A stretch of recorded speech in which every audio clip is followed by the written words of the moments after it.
In the top stories, Prime Minister updates His Excellency the Governor General on important matters of state. Trinidad and Tobago bans all non-nationals from entering country for 14 days and borders close in Latin America as coronavirus cases rise. Hello and welcome to the ZIZ Midday Newscast. Today is Tuesday, March 17th, 2019. I'm your presenter, Shaira Flanders. Nationally, Prime Minister Dr. The Honorable Timothy Harris paid a courtesy call on His Excellency the Governor General, Sir S.W. Tapley Seaton, GCMG, CVO QCJP on Monday, March 16, 2020 at Government House to update him on several important matters of state. Chief among the matters discussed during the meeting was the novel coronavirus or COVID-19 and the government's comprehensive response to further protect the Federation's borders from the virus, which the World Health Organization or WHO has declared a pandemic. Part of the government's response includes the issuance of travel advisories for persons traveling from China, Italy, Iran, Hong Kong, Singapore, South Korea, Japan, the United Kingdom or UK, France, Germany, and Spain. Persons intending to travel from these destinations have been advised not to travel to St. Kitts and Nevis at this time. In the event that such travelers arrive in our federation, they will be subjected to a mandatory 14-day quarantine period following screening at the port of entry. The government of St. Kitts and Nevis has further advised that all citizens and legal residents returning from any of the aforementioned countries that they too will be placed on a mandatory 14-day self-quarantine regimen wherein their movements will be restricted. His Excellency Sir S.W. Tapley Seaton thanked the Prime Minister for availing himself and for updating him on these critical matters of national interest. In other news, the police are investigating an accident that took place in Keys on Monday afternoon. The accident occurred sometime after 5 p.m. ZIZ understands that motorbike PB 6224 collided with black Toyota Camry P463. According to reports, one of the occupants on motorbike PB 6224 suffered minor injuries to his leg. The cause of the incident is still unclear, but we will provide more information as it becomes available. The coronavirus or COVID-19 will be the central topic of discussion when the Team Unity administration hosts its next town hall meeting on Tuesday evening in Newton Ground. The event will be held at the Newton Ground Primary School, and the guest speakers will be Chief Medical Officer Dr. Hazel Laws and National Disaster Coordinator Abdias Samuel. Dr. Hazel told ZIZ News that her presentation is part of the Ministry of Health's wider public awareness campaign to inform the general public about COVID-19 and how to minimize the spread. Several cabinet members are expected to be in attendance, including Prime Minister Dr. The Honorable Timothy Harris. Tuesday's event will be the most recent in a series of town hall meetings where the government has been outlining their achievements over the past 5 years while listening to the questions and concerns of the public. It will be carried live on ZIZ Radio and TV and is slated to begin at 7:30 p.m.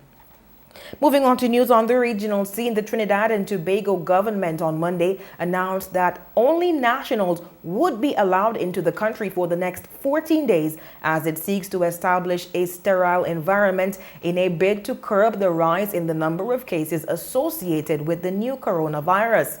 Prime Minister Dr. Keith Rowley, speaking at a news conference following a special cabinet meeting, said also that his administration would be embarking upon several other measures, including the closure of bars and schools as the Twin Island Republic comes to grips with the virus, after having so far recorded 4 positive cases within a 48-hour period. He said the exemptions will come from the Minister of Health through the Minister of National Security. Rowley also stated among those likely to be given exemptions are employees of the Trinidad-based Caribbean Public Health Agency or CAFA, which is the main agency conducting tests for most Caribbean community or CARICOM countries on the virus, as well as health personnel.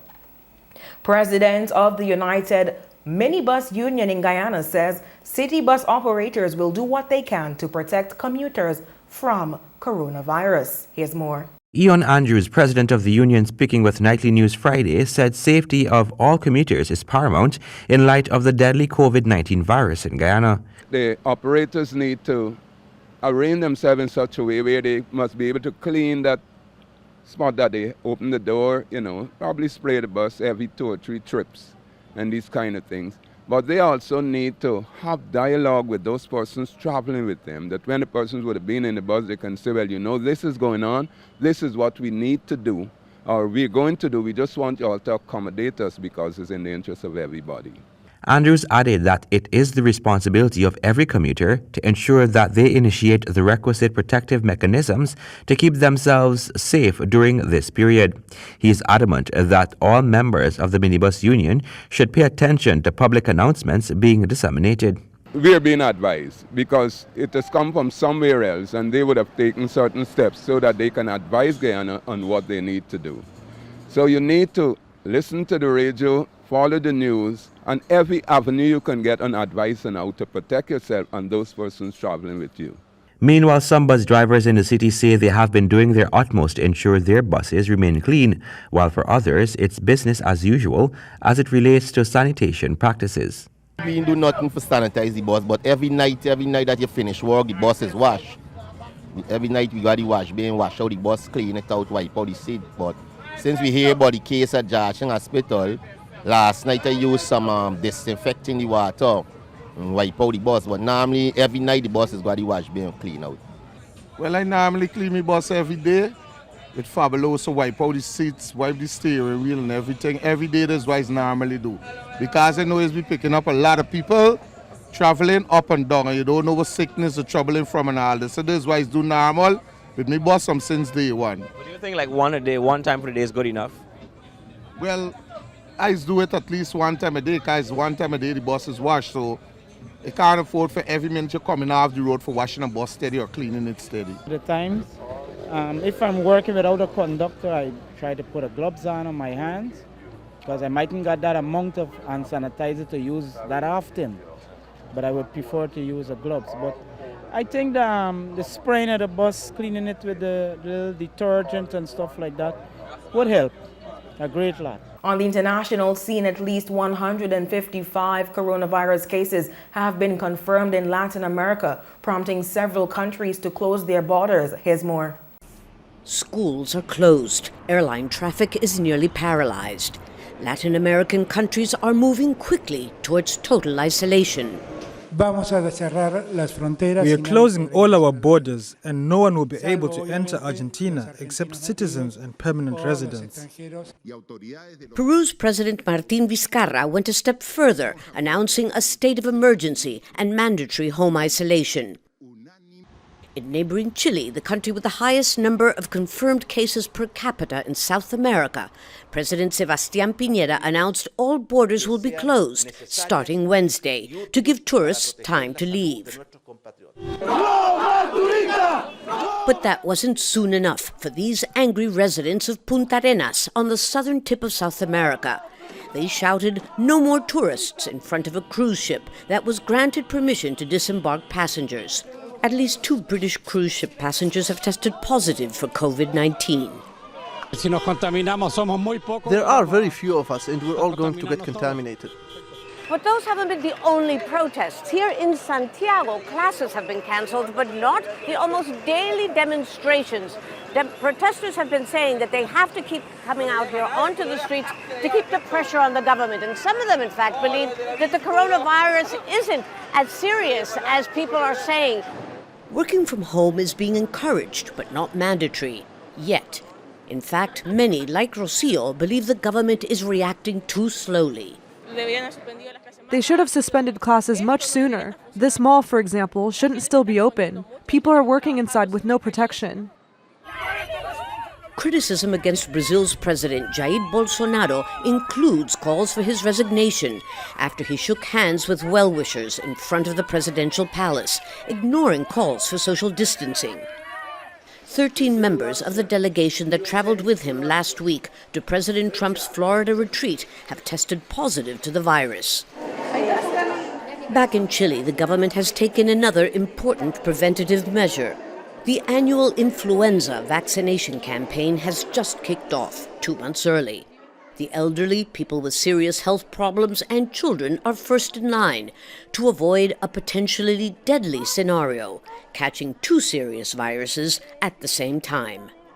Lucia Newman, Al Jazeera, Santiago. Polling shows former Vice President Joe Biden has a commanding lead among Florida's Latino voters. Here's more.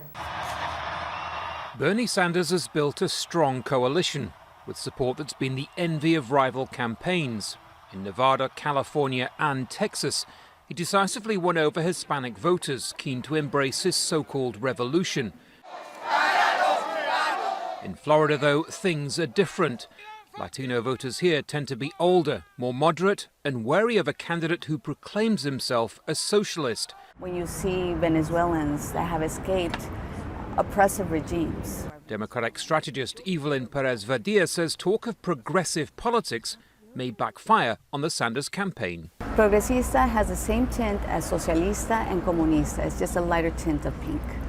So we have to be careful with messaging. We have to be careful with words. According to some polls, Sanders' messaging appears to be driving Hispanic voters to former Vice President Joe Biden. And in a state with 219 delegates, that could mean a knockout blow.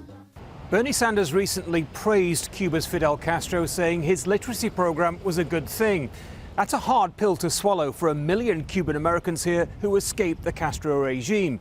It also resonates with Nicaraguans and Venezuelans who escaped socialist leaders in their homeland. It's that kind of deep-seated fear of a self-avowed socialist that could spell trouble for the Sanders campaign. Today I registered myself and my husband for vote by mail. Democratic Party activists say it's important candidates realize how left-wing politics are viewed by a vital voting bloc in a must-win state. They are a little bit hesitant when one of our candidates starts praising left-wing governments and not understanding how raw those emotions are in the community. Cecilia Tavera Webman says fears about socialism can make it hard to convince Latinos to vote for the Democratic Party. I am a very blunt person, and I usually tell them, would you like the government to help you a little bit more? You know, do you believe in everybody should have the same rights about health care? And they answer you yes. And I said, and why are you voting Republican? Hispanic voters here aren't a monolithic voting bloc. What they look for in leadership varies. And while many are united over issues like healthcare, education and climate change, fear of socialism runs deep, potentially boosting Joe Biden's bid in a state that's seen as a road to the White House. Andy Gallagher, Al Jazeera, Miami, Florida.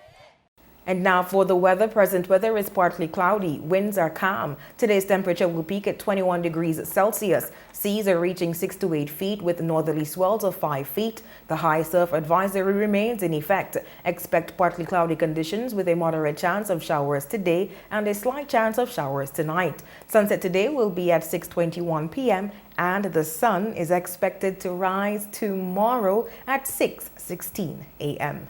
And that brings us to the end of the ZIZ Midday Newscast. Thank you so much for tuning in. I am your presenter, Shaira Flanders. Have a good one.